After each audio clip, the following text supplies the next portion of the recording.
News 24 की इस खास पेशकश में आपका बहुत बहुत स्वागत है। आपके साथ मैं हूं मानक गुप्ता। क्रिकेट का बाहुबली कौन, ये सवाल हम पिछले कई दिन से लगातार पूछ रहे हैं, लेकिन अब दो टीमों के बीच ये सवाल सिमट कर रह गया है। वो दो टीमें हैं, इंडिया और Pakistan. Champions trophy, mini world cup, एक ड्रीम फाइनल। इंडिया और पाकिस्तान, पुराने दुश्मन, एक बार फिर से आमने सामने आने वाले हैं और दांव पर है चैंपियंस ट्रॉफी का खिताब, जो फिलहाल इंडिया के पास है।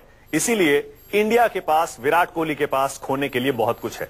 हालांकि दोनों ही तरफ के क्रिकेटिंग माइंड्स अपनी पूरी ताकत लगाकर ये सोच रहे होंगे इस समय, जब हम यहां स्टूडियो में ये प्रोग्राम कर रहे हैं, कि कैसे दूसरी टीम को पटखनी दी जाए।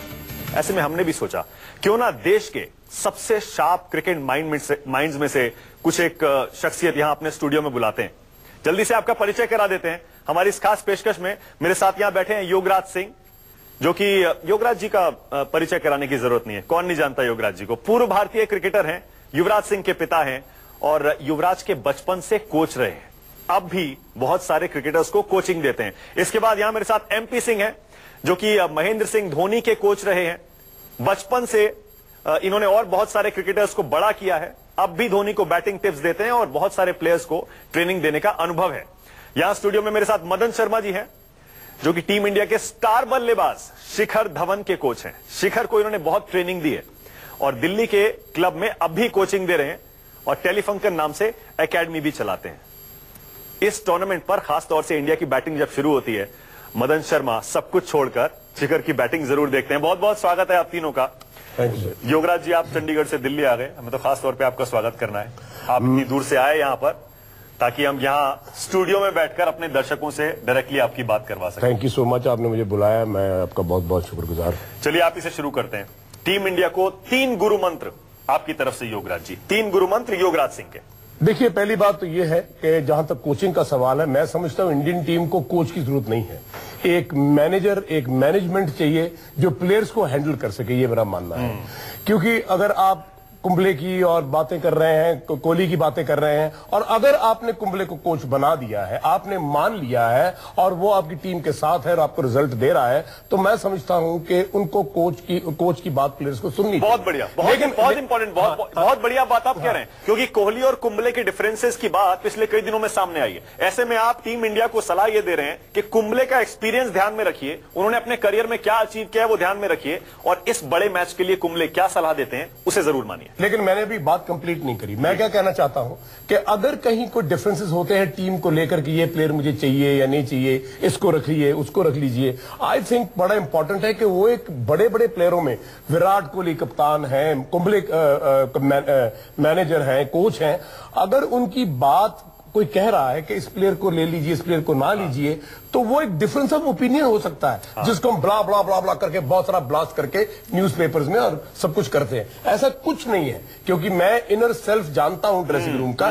कभी क्या होता है कि चलो जी एक आपने टीम बना दी, अच्छा ये प्लेयर नहीं, ये प्लेयर ले लो, तो कप्तान बोलेगा नहीं, आई थिंक ये प्लेयर फील्ड के ऊपर मेरे लिए बेटर रहेगा। इतनी सी बात होती है और इस बात को एक्सपोजर कर, यानी योगराज जी मीडिया को सलाह दे रहे हैं कि टीम इंडिया में जो हेल्दी डिबेट चलता है टीम के बारे में, स्ट्रैटेजी के बारे में, उसको बड़ा चढ़ाकर पेश ना करिए। चलिए ठीक है, हम भी आपकी सलाह मानेंगे, हम भी आपकी सलाह मानेंगे। योगराज जी का दूसरा टिप, फील्डिंग पर। आप हमेशा फील्डिंग पर बहुत जोर देते हैं। मैंने हमेशा ये माना है कि आदमी को फिटनेस बहुत अर्ली एज में शुरू करनी चाहिए। जब युवराज सिंह को 6-7 साल की उम्र में मैं 20-20, 30-30, 40-40 चक्कर लगवाता था, तो लोग बोलते थे बाप पागल हो गया है, इसको टीम से निकाल दिया गया है, ये अपनी फ्रस्ट्रेशन अपने बेटे के ऊपर निकाल रहा है। मेरी मां भी मुझे गालियां देती थी और युवी की मां भी मुझे गालियां देती थी, यहां तक कि घर छोड़ के चले गए, बच्चे को मार डालो तुम। मेरी मां हॉस्पिटल में थी, डेथ बेड पे थी, तो मुझे उसने कहा, बेटा मेरे पोते को माफ कर दे, तू अपनी सारी फ्रस्ट्रेशन उसके ऊपर क्यों निकालता है।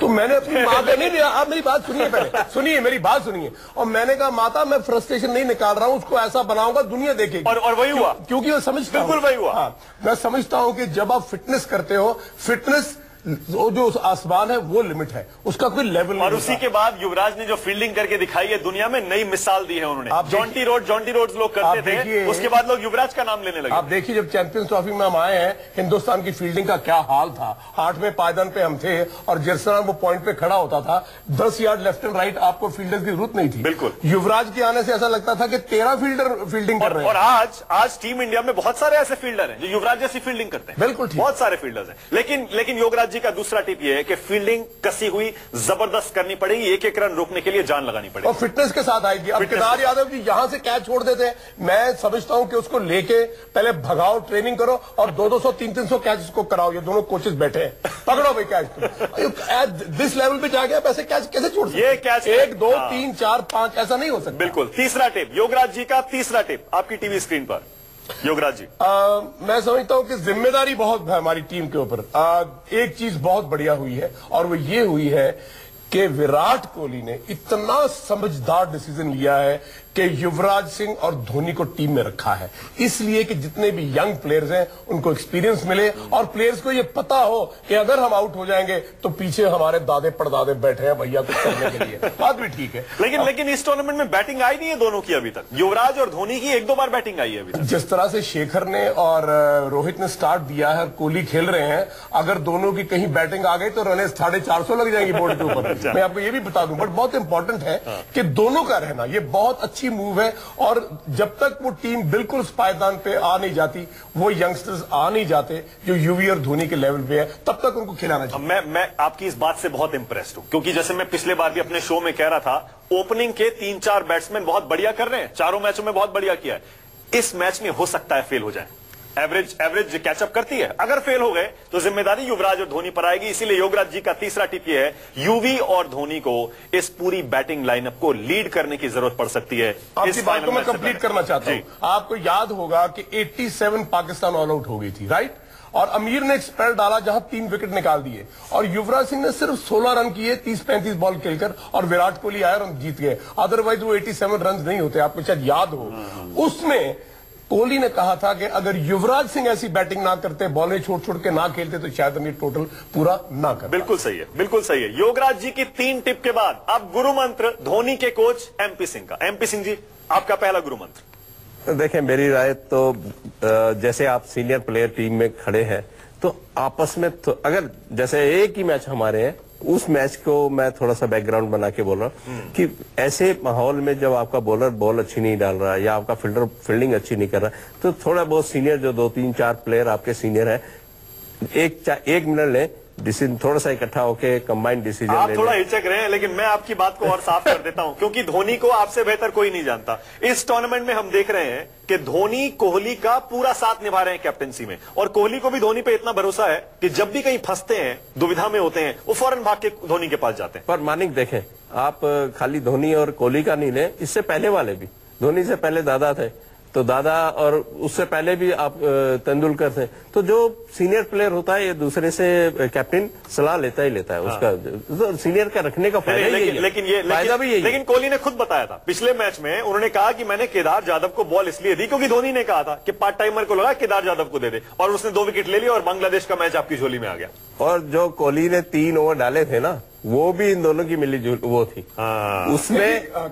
उसमें मैं यही कह रहा हूँ, उस टाइम मेरे को लगता है कि कोहली पहले से ही मन बना के गए थे और आपस में उन्होंने यही बात की कि माही मैं डाल लूं 2-3 ओवर, जो मेरे को लगा, जो सामने से दिख रहा था। तो ये बात हुई, पर उस टाइम हमारे पास एक ऐसा बॉलर था, युवराज को बॉल डलवानी चाहिए थी मेरे हिसाब से, और हम उसको पहले भी डिस्कस कर चुके हैं। शायद वो रिजल्ट कुछ और होता उस टाइम में। अच्छा, आपका दूसरा, अच्छा उससे पहले योगराज जी, आप एमपी सिंह जी की बात पे कुछ कहना चाहते हैं? ये धोनी और कोहली की कप्तानी में जो जुगलबंदी चलती है मैदान पे, दोनों मिलके 2 कप्तान, ऐसा लगता है कि 2 कप्तान है। मैं एक बड़ा इंपॉर्टेंट फैक्टर रखने वाला था, सॉरी आपको मैंने काट दिया बीच में, कि जैसे उमेश यादव है, और ये बात पहले भी हमारी चर्चा चल रही थी, एटलीस्ट उसको कोई ये तो नेट में ले जाके सिखाए या मैच में बताए कि यार स्लोअर वन ऐसे भी डाली जाती है, उंगली खोल के यूं भी डाली जाती है, क्रॉस सीम से भी डाली जाती है, एक ही स्पीड पे आप गेंद क्यों करते हो? मैंने कहा बहुत बार धोनी ने पीछे विकेट कीपिंग करते हुए शायद बोला होगा उमेश को, अरे यार कितनी तेज डालेगा, थोड़ा स्लोअर वन डालिए कर, या कब सीखेगा, कैसे करेगा? बड़ा इंपॉर्टेंट है कि यादव जैसे बॉलर को ये पता होना चाहिए कि मुझे 3-4 स्लोअर वन डालनी है। कौन सिखाएगा? कौन सिखाएगा? कोच सिखाएगा, जो कोचिंग वहां पे कर रहे हैं, कोचिंग मैनेजमेंट। अभी तक उसने नहीं सीखा कि स्लो वन क्या होती है। तो बिल्कुल सही है। अब आपने देखिए बॉलिंग की बात की है, आपने बॉलिंग की बात की है। एमपी सिंह जी, आपका ये बॉल पकड़ी है एमपी सिंह जी, और आपका दूसरा गुरु मंत्र टीम इंडिया के लिए।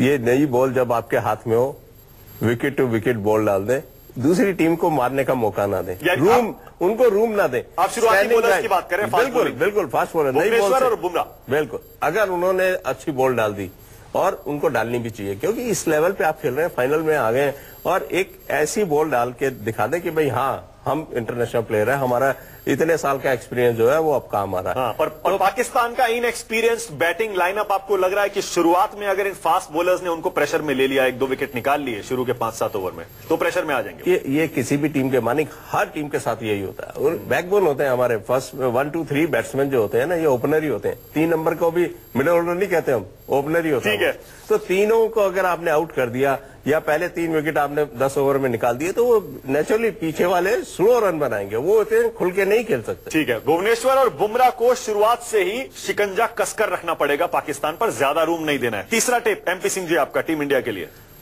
स्पिनरों के बारे में आप कह रहे हैं। स्पिनर्स, यस, मैं वही कह रहा हूं, स्पिनर्स अगर स्पिन करेंगे बॉल को और स्लो बॉल डालेंगे, देखो स्पिनर का काम है बॉल को स्लो डालना, बॉल 90 की स्पीड पे आप डाल रहे हैं, तो वो आप just like a medium pacer है, तो आप 90 की 95 ऐसी बॉल नहीं डालो भाई, आपको एक 80 के आसपास घुमाओ बॉल को, बैक पाम के अंदर फंसा के डालो, जैसे भी आप स्लो डाल सकते हैं, जैसी आपको स्लो बॉल डालनी आती है आप स्लो बॉल डालें, एक आधी फास्ट रन होनी चाहिए। मेरा तो यही टिप है, और बाकी मैं एमपी सिंह जी से बिल्कुल इत्तेफाक रखता हूं इस बात पे, और सर भी शायद मेरी बात ये मानेंगे कि युवराज सिंह की आप बात कर रहे थे, वो विकेट क्यों लेता था पता? वो एक बॉल को टॉस करता था 2 यार्ड पीछे से, 2 यार्ड आगे से, आओ मारो मेरे को, उसमें आप ललचाना पड़ता है, एक चौका छक्का भी खा सकते हैं। तो जो सर ने कहा बड़ा जरूरी है कि आप इतनी तेज तेज गेंद करेंगे नहीं, आपको वेरिएशन से बॉल डालना पड़ेगा, स्पेशली जडेजा को। अगर वो विकेट स्पिन नहीं कर रही तो उसको अपना जो स्ट्रेटजी है चेंज करनी पड़ेगी। मदन शर्मा की, जो कि हमारे स्टार बल्लेबाज शिखर धवन के कोच हैं, आपका पहला टिप टीम इंडिया के लिए, मदन जी?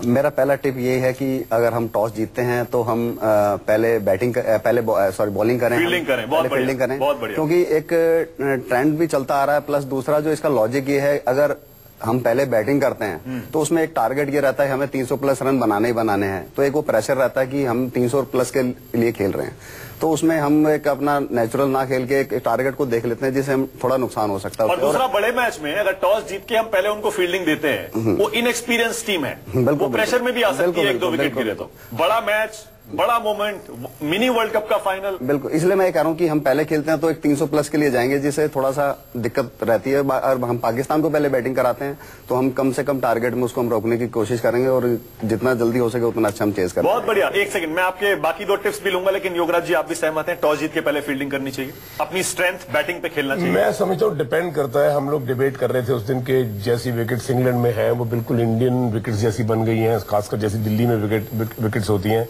तो इसमें कोई हर्ज नहीं है, क्योंकि विकेट अगर सपाट ही रहने वाला है और ऐसे खेलने वाला है तो पहले टारगेट दे देना चाहिए, फील्डिंग कर लेनी चाहिए, क्योंकि मैं समझता हूँ Indians are very good chaser, हम लोगों ने बहुत अच्छा चेज किया है पिछले मैच में, देखिए ना क्या बांग्लादेश के खिलाफ, और अगर हम बैटिंग करते हैं और अगर हमारे 6-7 बैट्समैन अगर बैटिंग करते हैं तो फिर 400-450 रन, बिल्कुल, तो अगर 400 रन हो गए तो फिर तो नैया डूब गई, फिर तो इधर 322 भी चेज रही थी, हमने 300 पहले 322 बनाया, तो वो भी श्रीलंका ने चेज किया उसको, हमें ये नहीं पता लगता पहले खेलते में कितने बनाए।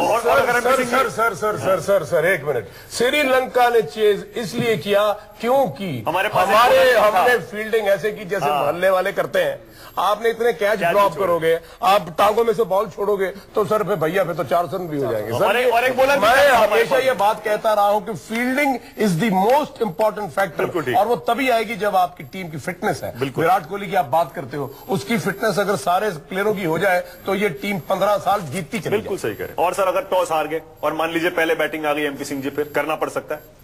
देखें, अगर पहले 15 ओवर में हमारे 100 रन बन जाते हैं तो हम वही 350 से ऊपर बना देंगे, वो यानी ओपनिंग बढ़िया करनी पड़ेगी। पाकिस्तान का ये हाल है, मेरे से सुन लीजिए बुलंद आवाज में, वो इंग्लैंड को हरा सकते हैं, वेस्ट इंडीज को हरा सकते हैं, सारी टीम्स को हरा सकते हैं, क्योंकि उनको लेना देना कुछ नहीं है। इनसे हार गए जीत गए तो वहां डंडे नहीं पड़ेंगे। जब वो हिंदुस्तान के खिलाफ खेलते हैं आधी पैंटे तो उनकी गीली हुई होती है ड्रेसिंग रूम में। नहीं, मैं सच कह रहा हूं। क्यों? अरे हार गए तो दुबई में कितने दिन रहना पड़ेगा, फिर मैं कहा जाऊंगा, अरब कंट्री जाऊंगा, और फिर मैं 2-3 महीने के बाद वापस आऊंगा। तो पहले अगर पाकिस्तान कल उतरेगा तो यार हार गए तो क्या होगा, अरे यार क्या होगा, ये अभी भी चल रहा है। इसी प्रेशर का फायदा उठाना चाहिए। ये प्रेशर नहीं है सर, ये तो कमजोरी है, ये छोटे दिल वाले की बात है। मैं हमेशा इनको बोलता हूँ, मैंने कल सोहेल ने जो बात करी है, अरे तुम अपने प्लेयर को कंडेम कर दे तो शर्म आनी चाहिए। उसने वापस ले लिया अपना। अच्छी बात। अच्छा मदन जी, ये लीजिए बॉल, आपका तीसरा टिप टीम इंडिया के लिए। मेरा तीसरा टिप ये है कि जैसे बीच में जो हमारे मिडिल ओवर्स हैं उसके अंदर स्पिन हमारी थोड़ी अच्छी होनी चाहिए, उसमें थोड़ा सा पकड़ के बॉलिंग करें। अश्विन जडेजा की जोड़ी। हाँ, जैसे सर ने बताया कि ज्यादा तेज नहीं करें, आप बॉल को स्पिन कराएं। स्लो करेंगे तो उसमें थोड़ा हमें बेनिफिट रहेगा उसके अंदर, क्योंकि फास्ट बॉलर है ही हमारे पास ऑलरेडी। तो एक थोड़ा स्पिन कराने के ऊपर है कि आप बॉल को स्पिन कराइए, जो बीच के हमारे ओवर हैं वो अच्छे निकलने चाहिए उसके अंदर हमारे। सर विकेट पे स्पिन हो ही नहीं रही सर, प्रॉब्लम तो ये सर। क्या होता है कि आप फास्ट बॉलर रहे हैं तो सबके सामने चीज आती है, पर आपके अंदर आर्ट होनी चाहिए स्पिन कराने की भी और स्विंग कराने की। मिशन बाजी जैसे वो फर्स्ट पे भी टर्न करा देते हैं, कहने का मतलब। वो स्पिनर नहीं, वर्ल्ड क्लास स्पिनर नहीं, क्योंकि आप जो फ्लैट ट्रैक पे स्पिन ना करे। नहीं करे। हाँ बिल्कुल। तो आपको टर्न करानी पड़ेगी भाई, आप स्पिनर है, आपको और बॉल। एक मैं चीज और कहना चाहूंगा, थोड़ा बैटिंग के लिए भी कहना चाहूंगा। शिखर के बारे में खासतौर से मैं चाह रहा हूं। जो हमारे ओपनर्स हैं अभी तक बहुत अच्छा किया, और लास्ट जो चैंपियंस ट्रॉफी हुई थी उसमें भी इन्होंने बहुत अच्छा प्रदर्शन किया था। तो अब ये अगर अच्छा स्टार्ट देते हैं तो एक हमारे जो मिडिल ऑर्डर के प्लेयर हैं, या जैसे वन डाउन विराट कोहली आते हैं, तो एक नेचुरल गेम खेलते हैं अपना, वो जो उन्हें खेलना है। और पूरे वर्ल्ड में धोनी और युवराज से अच्छे मैच फिनिशर नहीं है जो ये मैच फिनिश करते हैं। इनसे बढ़िया प्लेयर, मतलब इनसे बढ़िया शॉट्स किसी के पास पूरे वर्ल्ड में नहीं है। तो ये अपना एक नेचुरल वो चीज रहेगी, अगर वो अच्छा स्टार्ट देते हैं वो टीम के लिए एक बहुत यूजफुल चीज है। सर मैं एक सवाल पूछना चाहता हूँ आपसे, आप कोच है तो सर भी सुनेंगे। कई बार ऐसा होता है खेलते खेलते खेलते आपका बैक लिफ्ट कहीं जाने लगता है, आपका ग्रिप चेंज हो जाता है। तो मैं समझता हूँ बहुत इंपॉर्टेंट है कोचेज को अपने प्लेयर्स को फॉलो अप करना। जैसे आपने, हम अभी बात कर रहे थे, शेखर धवन का बैट बाहर से आ रहा था और उसकी एल्बो नीचे जा रही थी, तो आपने उसको ठीक किया और उसका पंच अभी बिल्कुल परफेक्ट आ रहा है। तो मैं धोनी की आप बात कर रहे थे, कितने पैर खोल के खड़ा था। तो बड़ा इंपॉर्टेंट है कोचेस के लिए, आप लोगों के लिए, कि अपने स्टूडेंट्स के साथ थोड़ा उसको फॉलो अप करेंगे। नहीं भैया तुम ठीक नहीं सर वैसे मैं कंप्लीट नहीं किया। युवराज की बात चलती है तो मैं युवी से हमेशा बात करता हूं कि खुदा ने तुम्हें इतना अच्छा पंच दिया है, लेकिन कभी कभी जब आप बॉडी के दूर से खेलते हो तब प्रॉब्लम आ जाती है। शिखर की भी यही प्रॉब्लम थी जो आपने ठीक करी। कोच वो जो रिजल्ट दे, और वो ही कोच होता है जो ठीक करके दे, और कि हाँ भी तुम गलत खेल रहे थे, अब तुम ठीक खेल रहे क्योंकि मैंने बताया। बिल्कुल सही। हम तो माने क्या, कोच देखो, कोच का काम क्या है? कोच का काम है प्लेयर में फॉल्ट देखे और उस फॉल्ट को रेक्टिफाई करना। और जो नहीं कर सकता वो कोचिंग छोड़ दे, वो इतना से ही काम है। बिल्कुल ये भी ठीक है। बिल्कुल जो नहीं कर सकता वो, thank you very much. Player to player भी डिपेंड करता है कि किस प्लेयर में सीखने की भावना भी होनी चाहिए कि वो सर खाली टाइम में बैट नहीं चलता आउट उड़ जाए। सर घोड़े के ऊपर काठी डाल के चलाओगे तो घोड़ा आपकी मर्जी से चलेगा। ये तो नहीं हो सकता, मैं तो नहीं मानता। कंट्रोल सीधी ये बात है। तो चल जाते, और जो घोड़ा ला के जो उसकी लगाम खींच लो पकड़ के, वो अपने आप सारा सीधा चलेगा। सर मेरे पास टाइम खत्म हो गया। मैं जाते जाते बस ये सोच रहा हूँ आपसे पूछ लूं, क्योंकि आप तो शार्प क्रिकेटिंग माइंड्स है देश के सबसे। 100 में से कितना 70-30 ये मैच इंडिया के फेवर में? 80-20 मदन जी? 80-20 एमपी सिंह जी? अरे साथ दे दो यार। ठीक है 80-20 ठीक है। तो इसी नोट पे हम उम्मीद कर रहे हैं कि हमारे तीनों क्रिकेट एक्सपर्ट्स के ये गुरु मंत्र टीम इंडिया तक पहुंच जाएंगे, और कल इस इंपॉर्टेंट मैच में, जो कि बहुत बड़ा मैच है, इसमें कोई गलती नहीं होगी और टीम इंडिया अपना बेस्ट परफॉर्मेंस देगी, और ये चैंपियंस ट्रॉफी हमारी है, हमारी रहेगी। बहुत बहुत शुक्रिया योगराज जी, एमपी सिंह जी और मदन जी, गुरु मंत्र के लिए बहुत बहुत शुक्रिया। चलिए तो एक छोटा सा ब्रेक ले रहे हैं, देखते रहिए News 24।